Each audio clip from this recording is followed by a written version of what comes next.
ولسمشر غني عبدالله ته دا ځل ډیر کلک جواب ورکړ. اشرف غني د عبدالله تازه طرحه رد کړله.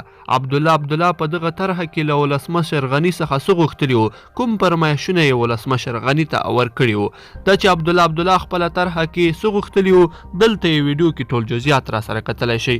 خو که تر اوسه پورې مو زموږ چینل نه وي سبسکرایب کړی نو مهرباني وکړئ چینل د سره ضرور سبسکرایب کړئ. درنو لیدونکو السلام علیکم. سرچینې وایي ولسمشر غني د عبدالله طرحه یو ځل بیا رد کړه. پخواني اجرایي رئیس او تیرو ولسمشریزو ټاکنو کې د ثبات او همپالنې ټاکنیزې ډلې مشر عبدالله خپله نوې طرحه د درېمګړي په لاس ولسمشر غني ته لیږلې ده. خو ځینې سرچینې وایي چې ولسمشر غني د عبدالله دا طرحه هم رد کړې ده.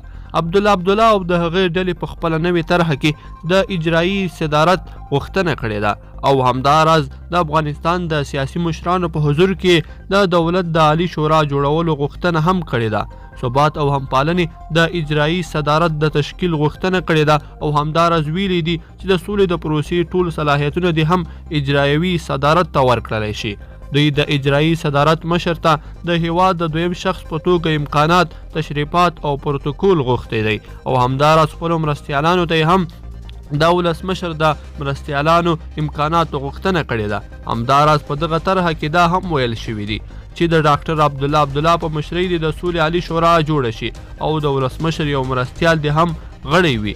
ثبات او همپالنې په قضایي قوه کې د ګمارنو په اړه واک غوښتنه کړې ده چې له دوی سره به مشوره کیږي. همداراز جنرال دوستم به د افغانستان د وسلوال پوځ د سراله قومندان مرستیال ټاکل کیږي او د مارشالۍ رتبه به هم ورکول کیږي.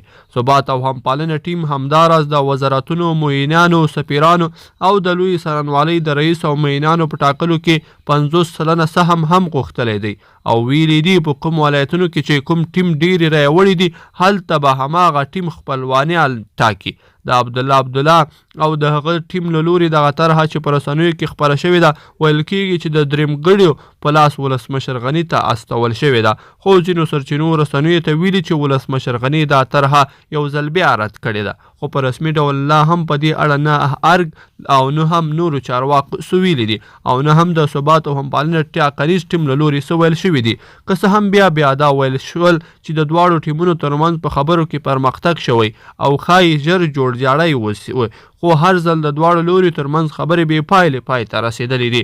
د یادولو وړ ده چې تېره ورځ اروپایي اتحادیې هم له عبدالله څخه په کلکه غوښتنه کړې وه چې خپل سیاسي مسایل دي ژر تر ژره حل کړي. دوی ویلي وو چې افغان سیاستوالو ته پکار دي چې د خپلو شخصي ګټو پر ځای د افغانستان او خلکو ګټو ته لومړیتوب ورکړي. درنو لیدونکو په دې هیله چې دغه ویډیو به مو راسره تر پایه پورې کتلی وي. که مو ویډیو خوښه شوې ویډیو لایک کړئ او چینل در سره ضرور سبسکرایب کړئ. تر بلې ویډیو پورې د لوی الله پامان.